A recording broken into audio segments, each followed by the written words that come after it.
Hello everybody, welcome to the third tutorial of the Beginner Programming for Hacking series. This is called Wheels, and in this tutorial we're going to look over the basic C concepts along with the arguments. Now I'd like to say something. In the Bash tutorial we explained the for loops. In the Python we explained the networking, and in C we're going to explain the argument that we get the right thing for the right language. Especially when it comes to hacking. In C you'll see the arguments passed a lot of times, and in Python you'll see the networking used a lot of times, and of course in Bash the looping, and along with other interesting things. So in the C we'll also use the terminal, and that's our trusty friend.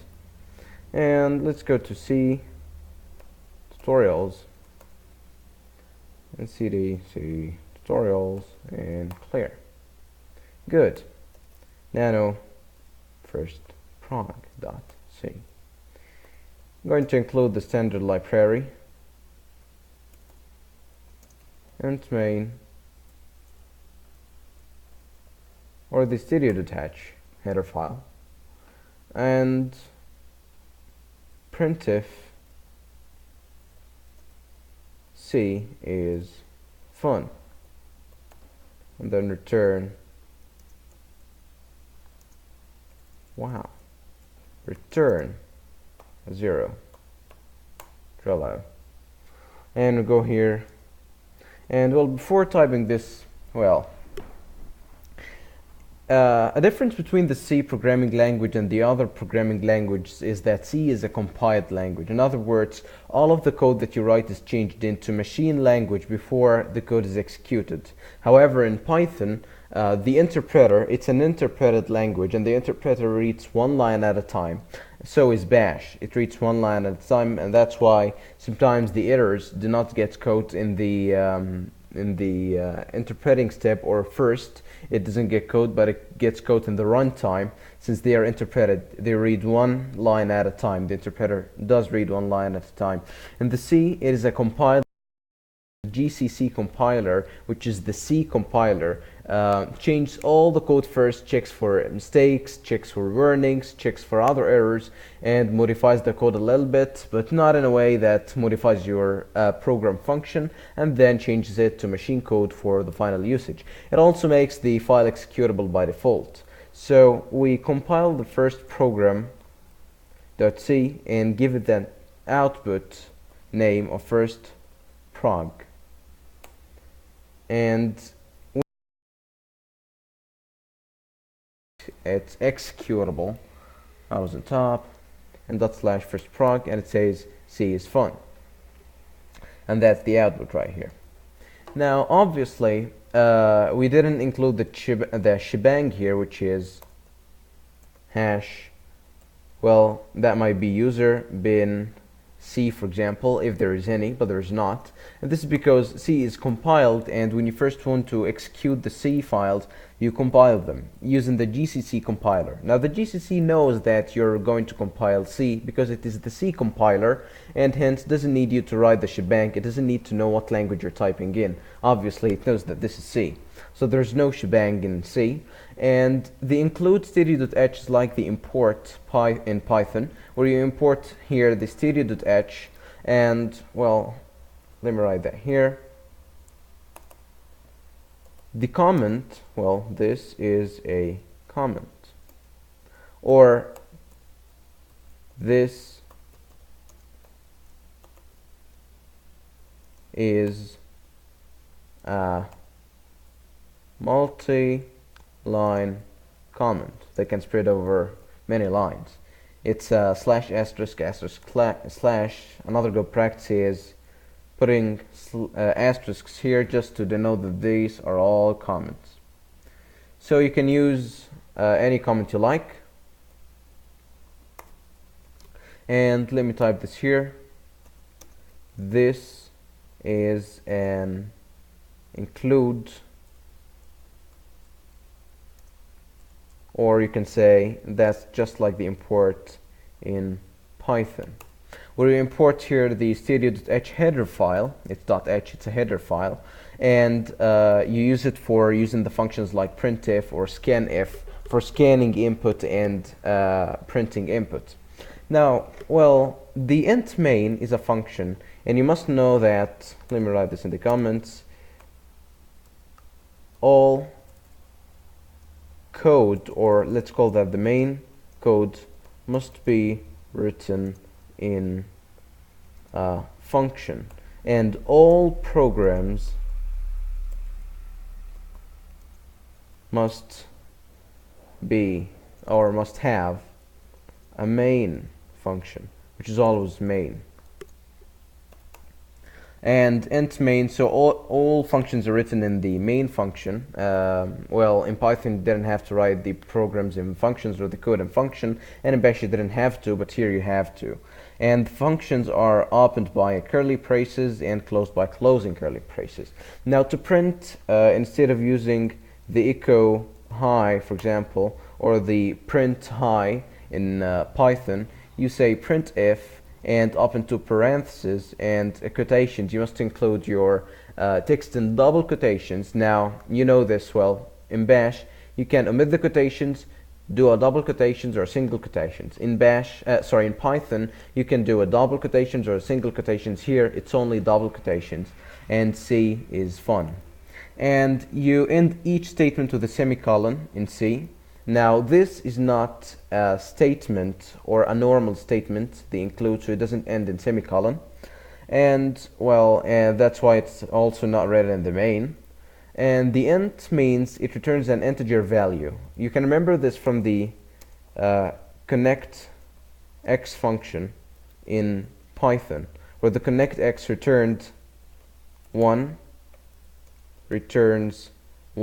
if connection is successful,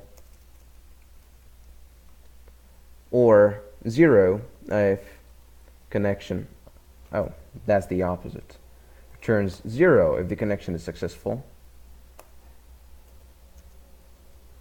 or 1 if the connection is not successful.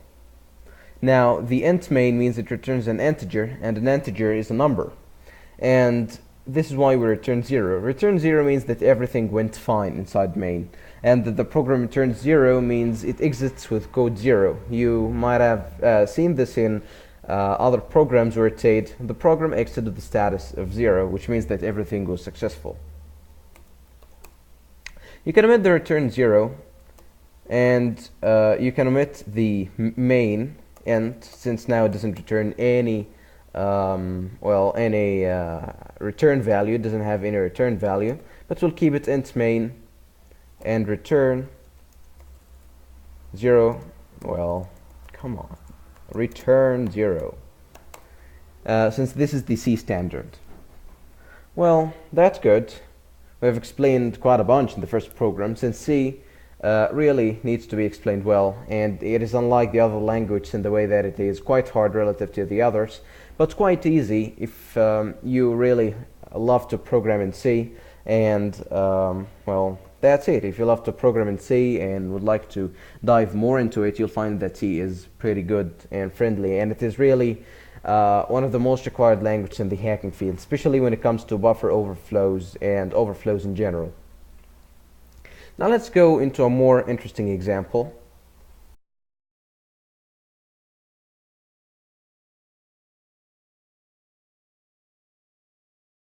This fun was printed here without a new line.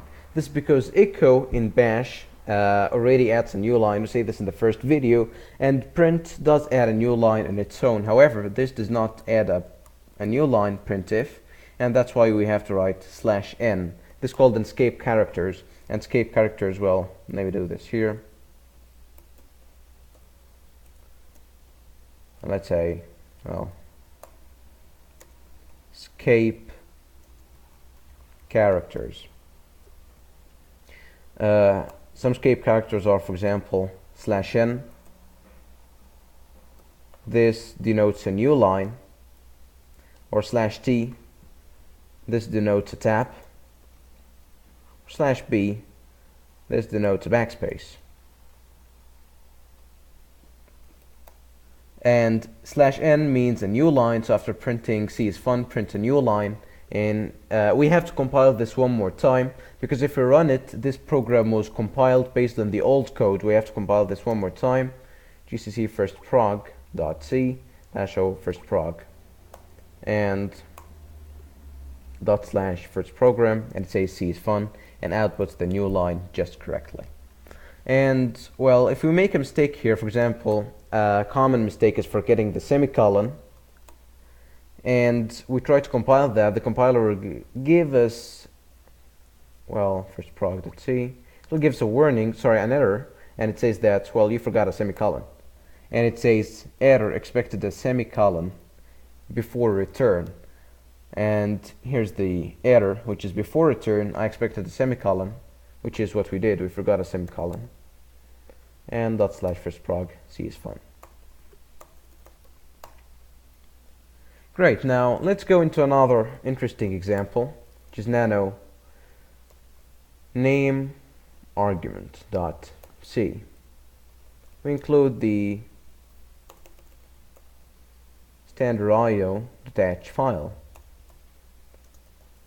ent main, and either the way. Well, first we'll include an argument here, which is int argc car asterisk argv, and this all means that the program expects command line arguments. If you don't know what are those, we're going to see that just in a second. And well, we print if hello %s /n argv1, finally return 0. Compile that name arg, and the output will be name arg /name argument, and we give it the infamous cold wheels, and it says hello cold wheels. Now obviously what this program does, it expects an argument, and an argument is the name of the program followed by something, and this thing is called the argument. So it says hello %s. %s means we are expecting a string. This is the place for a string variable, which is comma argv1, and argv1 is the command line argument. Now command line arguments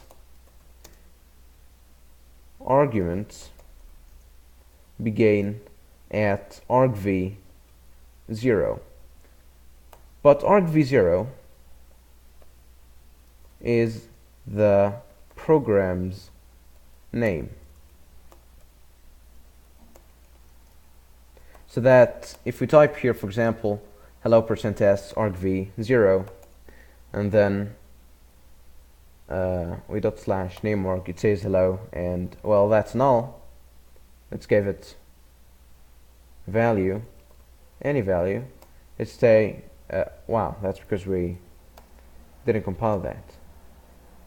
gcc name arg, any change in the code needs to be compiled, you must know this, arg and /name arg, and it says hello /name arg because that's the first argument obviously, and it's the name of the program, followed by anything / or whether you typed whatever you typed is the first argument.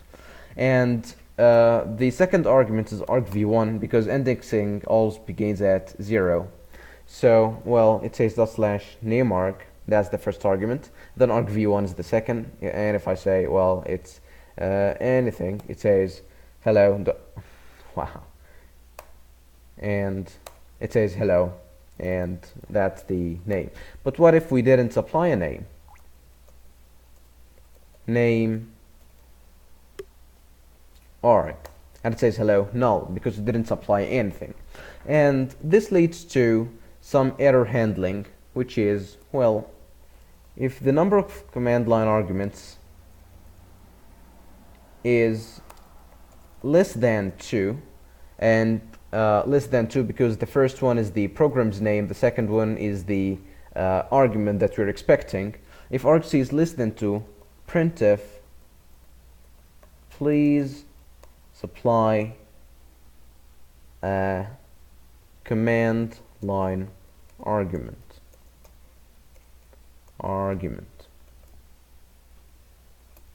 And then we return 0. And compile that. And it says, well, we forgot a new line here.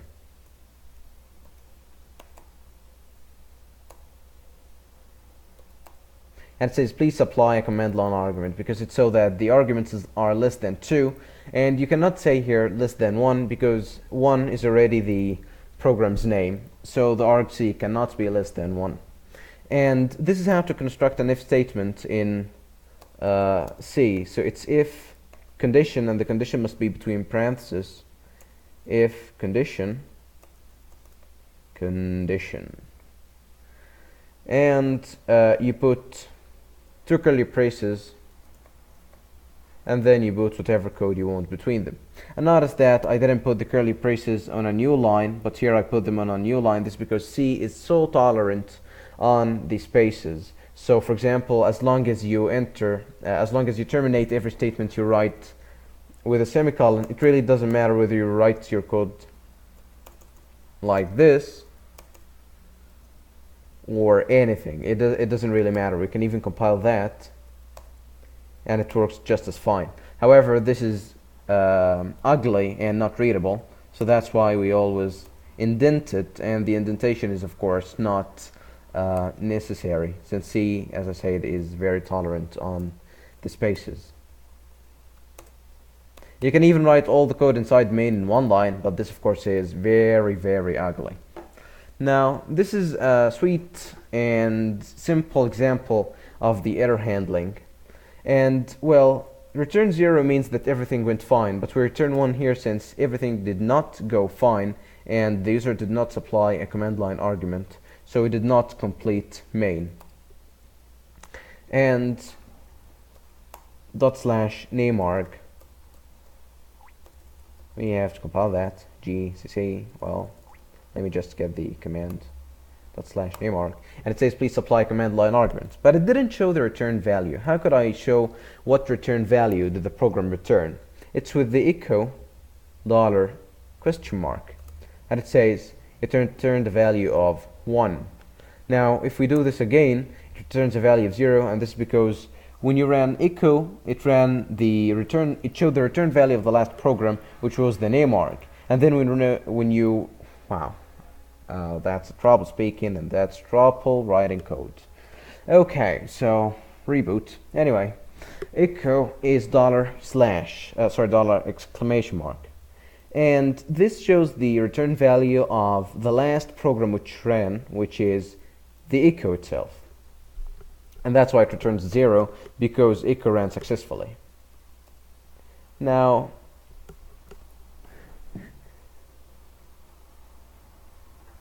again, let's demonstrate that one more time. /namearg, and then we echo the $! And it's a 1. Well, if we did supply an argument called wheels, and then it says hello called wheels, we see the return value, and it's 0. This is because we returned 0. We can return any value we want, for example, 923, and then we compile that again, and then we /namearg, and we can see the return value, and it should be 923, and it says 155. Now this obviously relates to something called the return value maximum, which is the maximum thing you can get from a return value. It's 155. Well, there are no more than 155 cases your program can corrupt in. And you cannot have more than 155 return values. And it's always used, return 0, to denote successful thing, and return 1 to denote an unsuccessful thing. So we have to compile this one more time. And /namearg echo, and it says return a value of 0, and echo, it says return the value of 1. Now, the last thing to explain in this program is the %s again means that this is a place for a variable, and in this case it's the argv1, which is the first argument. And don't forget it, the int argc and the char argv are those that mean that the program expects command line arguments. Now, this tutorial is over, and it was obviously a very short tutorial in C, and it's a beginner one to show you how to write in C and what does C code look like. And if you'd like more tutorials in C, I'll be making the tutorial concentrated on C, in-depth C, and since I myself like or love the C programming language, and well, that's it, and see you guys later.